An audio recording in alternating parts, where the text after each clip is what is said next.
Cramandias, Marianto, Cramanto, Yabazandes, Cramandias, Altia Brainias, Ada Brainias, Cramantias.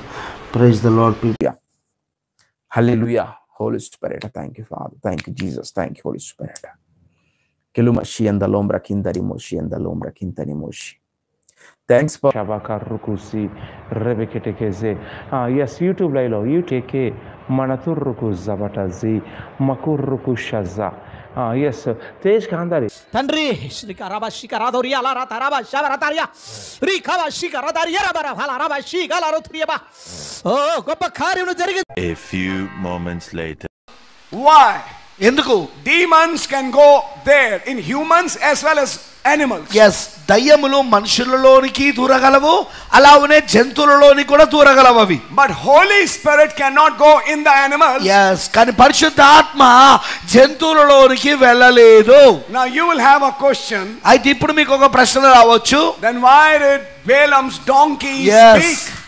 మరి అయితే ఎందుకు బిలాము యొక్క గాడిద మాట్లాడినది? It was not because Holy Ghost was in the donkey.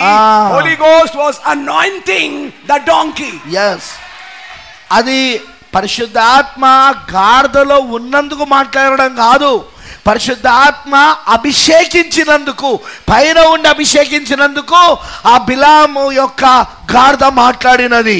There is a difference between anointing and baptism of Holy Ghost. Correct. ఆ అభిషేకము మరియు పరిశుద్ధాత్మ బాప్తిస్మము, పరిశుద్ధాత్మ అభిషేకము పరిశుద్ధాత్మ బాప్తిస్మం మధ్యలో వ్యత్యాసం ఉన్నది. A donkey was anointed and spoke in tongues like today Pentecostals are anointed and speak in tongues.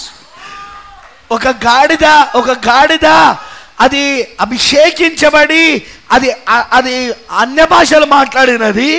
ఈ రోజు పెంతెకోస్తలు కూడా ఆ విధంగానే అభిషేకించబడి అన్య భాషలు మాట్లాడినట్లుగా ఉన్నది. But they don't have the baptism of Holy Ghost. కానీ వాళ్ళకు పరిశుద్ధాత్మ బాప్తిస్మము లేదు. They don't have the evidence.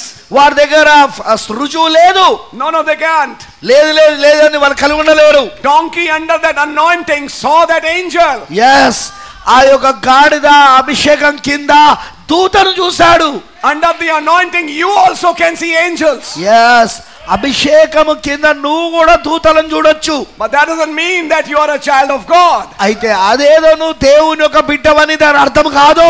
To be a child of God, Holy Ghost should not just anoint you, it should come in you.